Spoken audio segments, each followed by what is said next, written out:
This is the OEM-50 RF power generator made by ENI.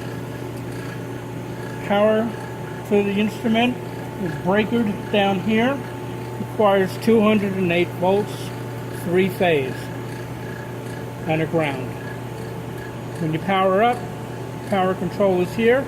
It requires an enable signal through the accessories connector in the rear.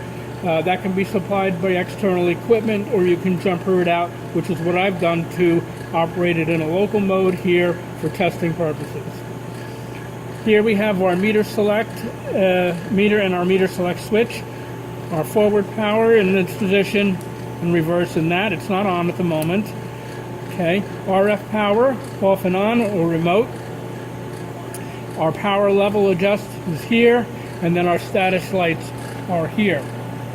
I've got this connected on an output through this bird meter as to compare it to the meter that's enclosed, going out to a 10,000 watt RF load, 50 ohm resistance. So I'm going to power this up.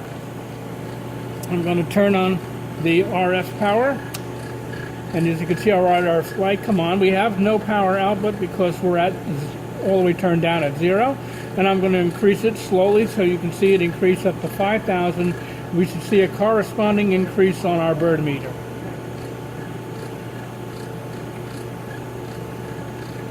So here at about 1,000, and at about 1,000 on there. So I'm going to climb through the power levels. We're at 3,000 watts, about 4,000 watts, and about 5,000 watts.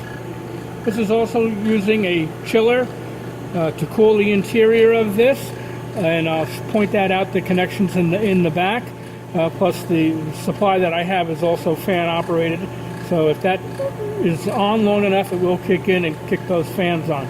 So it is giving us the proper power.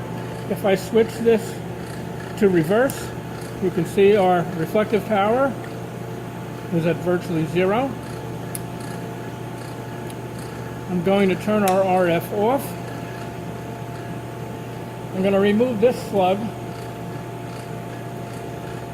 put in a lower wattage slug, and put it reverse so you can see that the reflective power, even though the output power is high, the reflective power remains low.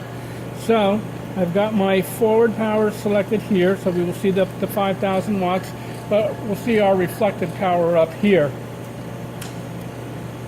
So got 5,000 watts output, and as you can see, I'm very low on the 5,000 watt scale, probably about 50 watts.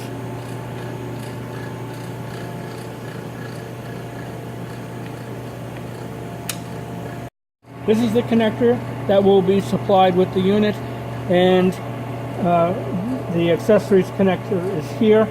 That's jumpered right now to enable the unit locally. Power line is here. This will be on the end of it. This is the connections for the water for the chiller, and they will be capped off. And your RF output is here.